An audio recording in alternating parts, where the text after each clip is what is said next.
Chris. I'm Morgan. I'm X. I'm Z. It's been a minute, Morgan, and we're doing one of your favorite movies this week. It's a little out of my wheelhouse. It's our second foreign film, and it's our second Akira Kurosawa film. The first was The Hidden Fortress, but this one, it's Seven Samurai, the classic. Yes. All-time masterpiece.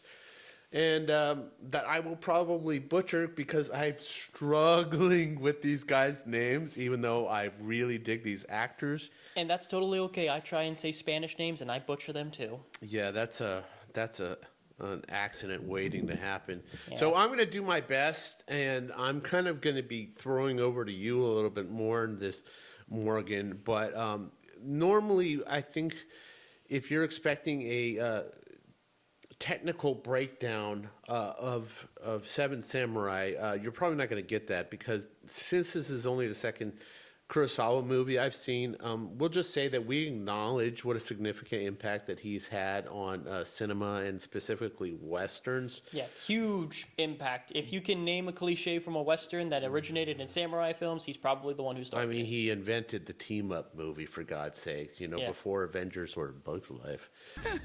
I quoted Bug's Life. There was Akira Kurosawa's Seven Samurai. So you love samurai, but what about this movie? When did you first see this movie, and what about it resonated with you? I first watched this movie, and the reason why I think this movie is so important to me is that when I was in film school, I had access to the Criterion collection, and my professor showed us Yojimbo in class one day to sort of talk about the importance and cliches and all things that happen in film stuff.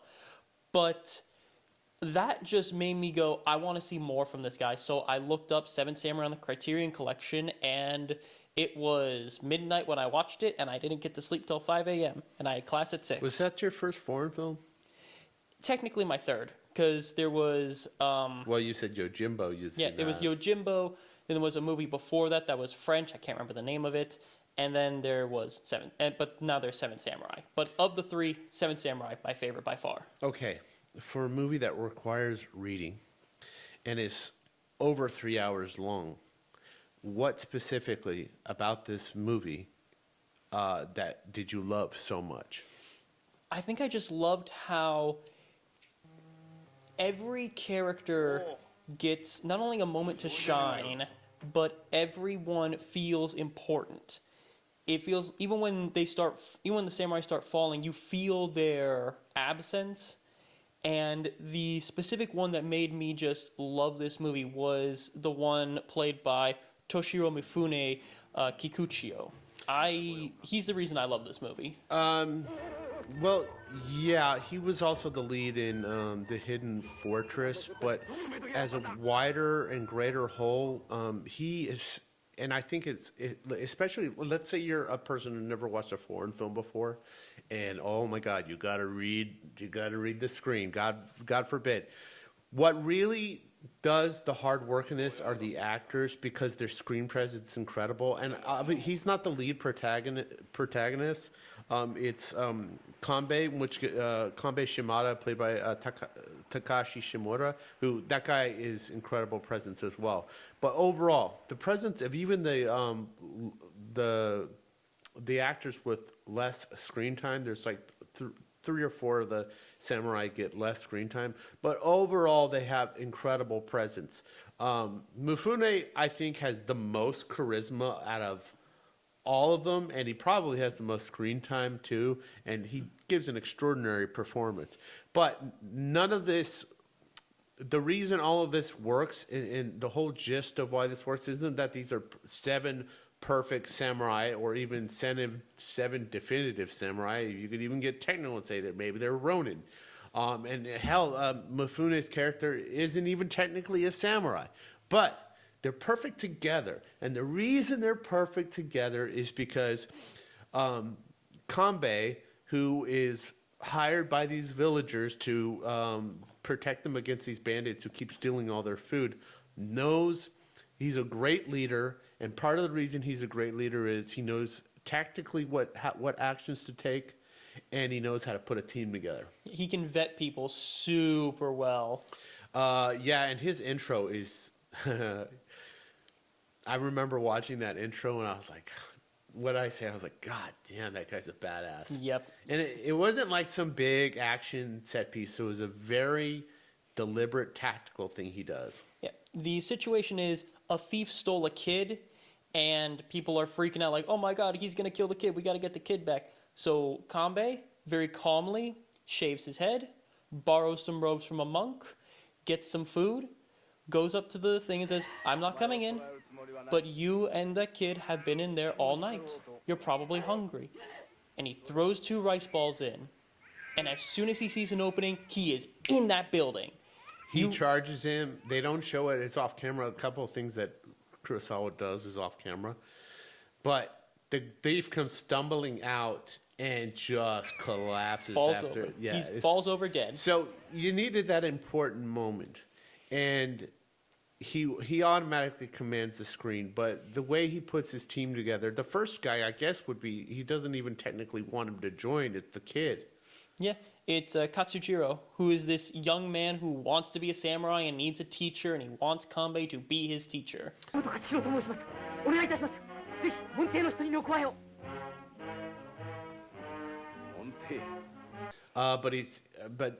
that's one of the things they play with in the movie is the fact that he's also a kid. He's stuck between 2 worlds.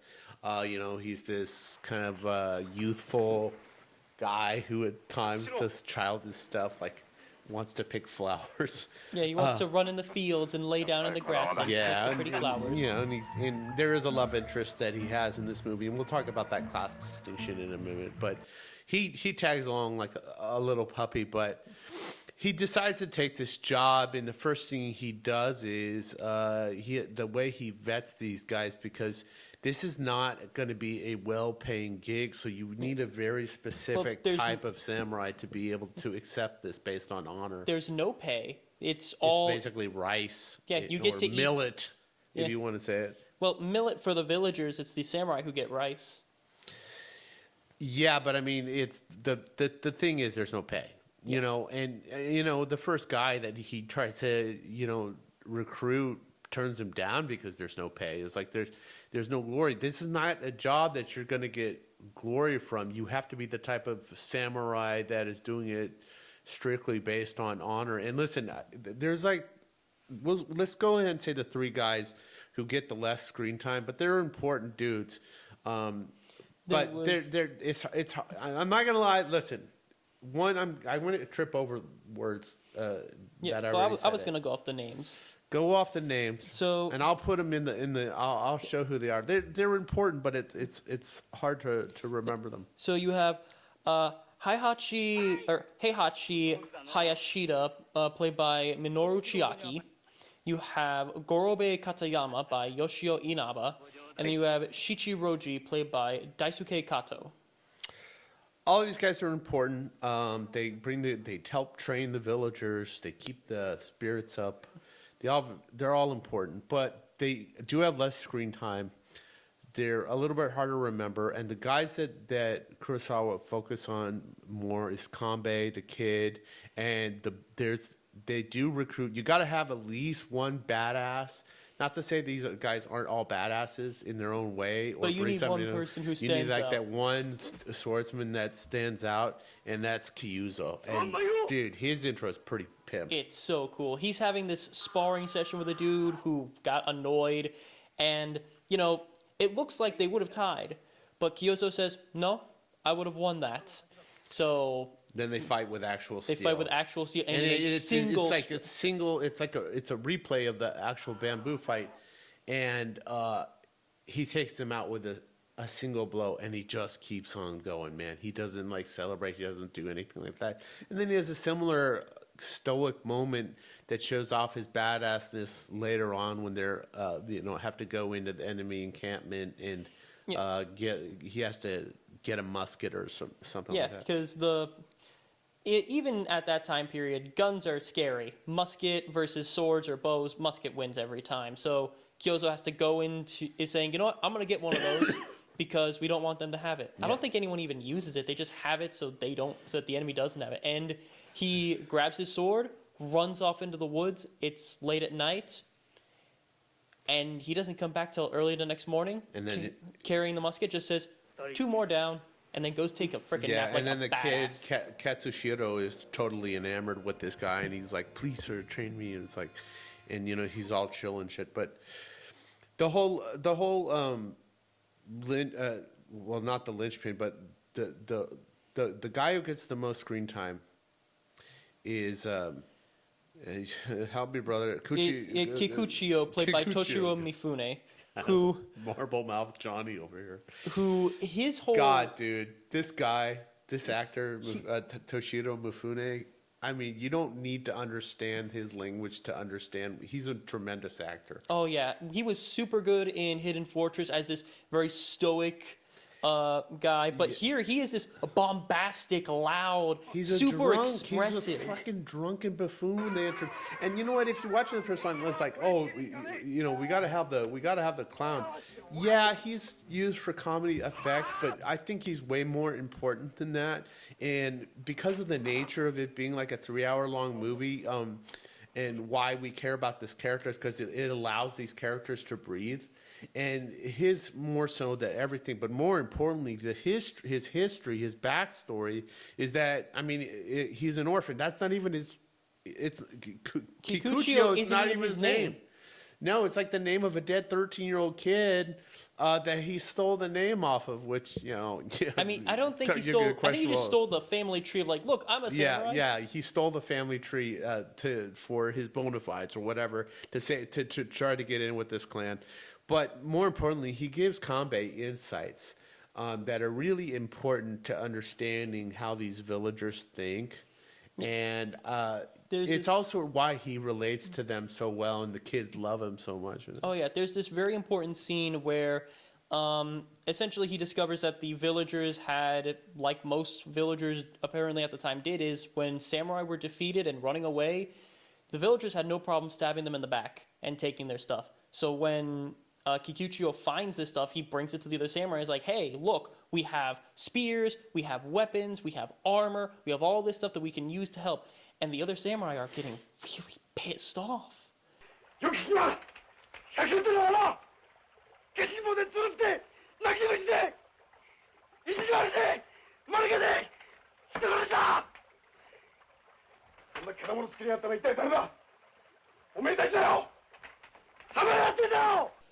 And Kikuchiyo, one of the things I love about his character so much is he takes nobody's shit. He throws it right in their face of, who the hell do you think made them this way? Who the hell do you think is constantly threatening them, taking their food and all this stuff? If it's not bandits one day, it's samurai the next. Yeah, and I like the fact that Kanbei is open to these insights. He's not like shut off. He appreciates what each one of these guys have to offer. In fact, that's probably why he let him come along in the first place. He's able to see people beyond their surface level, but beyond seeing the value of people, he's an amazing tactician. And when you have these underdog villagers and you have a sparse collection of samurai against what amounts to 30 or 40... It was 40. 40 bandits. 40 bandits. Then what he's got to do is survey this village, look for its weak points, and understand how to set up a defense to bottleneck these bandits in there to get them to effectively take them down. Yeah, because even though they do have 7 samurai, numbers will always win out in the end, and they have all these villagers, so they give them these bamboo spears, and using these awesome bottlenecks, they're drawing these bandits in and taking them out with the spears, then letting them run away, drawing them back. It's this wonderful yo-yo of death. And I think there's an interesting thing going on in the background, which is you're getting these samurai. There's a class distinction, obviously. There's these peasants on one hand, and then these noble samurai and others who are used to serving, houses or lords. Lords or kings of whatever. And when you're working together, those class distinctions, they kind of blur. And when you're a kid like what's his face? Katsuchiro. Katsushiro is, and you're stuck between the obligations and honor and code of maintaining and of being a samurai, and you're falling in love with like A farmer's daughter. a farmer's daughter who wants who doesn't want these, and he knows what's coming. He knows there's a possibility that the samurai are going to come in and see that his daughter is appealing because she has this beautiful hair. I like that's a little thing going on in the background, the love story between him and Shino. And I it's kind of a bittersweet how that culminates for that particular character, because she on one hand wants him to be the samurai he's supposed to be, but also she's trying to protect her honor. But at the end of the day, when all is wrapped up and the battle ensues, we have to say goodbye to some of these characters that we really like. And most of them are taken out with the muskets, which shows that they're very dangerous. But the two I think that hurt the most are, ironically, the final two, which is... at the very last second. Yeah, which is Kyuzo, who is shot, I believe, in the back by, like, the bandit leader with the musket. And then... and it was at the very end, dude, when they eliminated most of them. He was, like, the last bandit. Dude. That sucked. But the final one is Kikuchio in one of the scenes that I hearken it to Arthurian legend, like Mordred to Arthur, where even though clearly he's going to die from this wound, because Kikuchio gets shot like in the stomach, he's holding his sword and he's stumbling forward. He is not allowing himself to die until his enemy is defeated. And he stabs the bandit leader. It's a satisfying death. It's so satisfying, but it's so sad because he finally feels like a proper samurai in that moment. Yeah, and it's interesting because once the villagers have resolution and they found their strength and power through and I mean, Kukichiro was responsible for getting them, galvanized them all together and calling them out on their shit. But generally, when it's all wrapped up and they've quote unquote won, Kanbei never sees these as victories. He's not pursuing glory. You've lost 4 of your comrades, but the villagers won. But what does he say?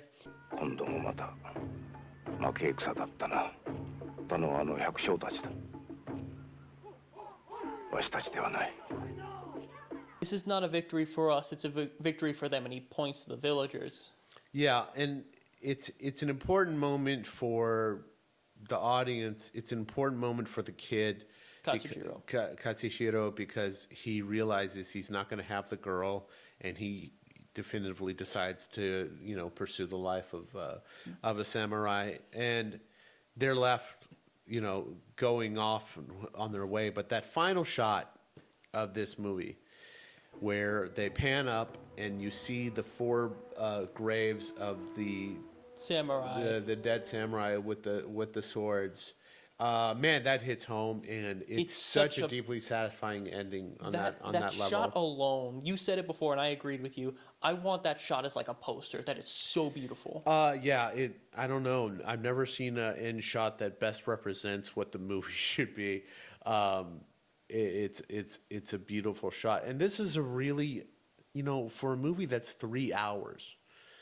I mean, it's an investment of time and it's an investment of attention, but it's a tribute to the actors, and it's a tribute to Kurosawa to hold people's attention for that long to care about these actors. I think if you consider yourself someone who loves films, not just likes going to the movies and likes, some popcorn flick stuff like that, but someone who loves film, I believe this is a movie that you must watch. You need to set aside an afternoon, sit down, and watch this all the way through. It is incredible. Yeah, and I do think it's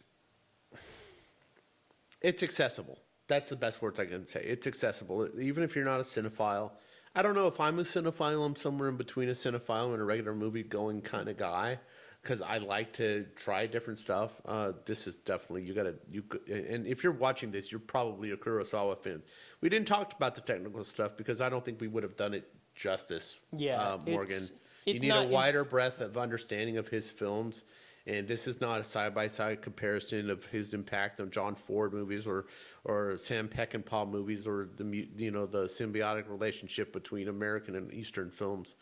But Kurosawa was one of those guys that understands the language of cinema probably better than anybody else. Agreed. And you can see his impact. Well, we're going to be pivoting from Seven Samurai to a completely different genre, comedies. But it's kind of a team-up movie, I think. Yeah, and kind of, it's still got sort of. sword. Yeah, it's got swords in it too.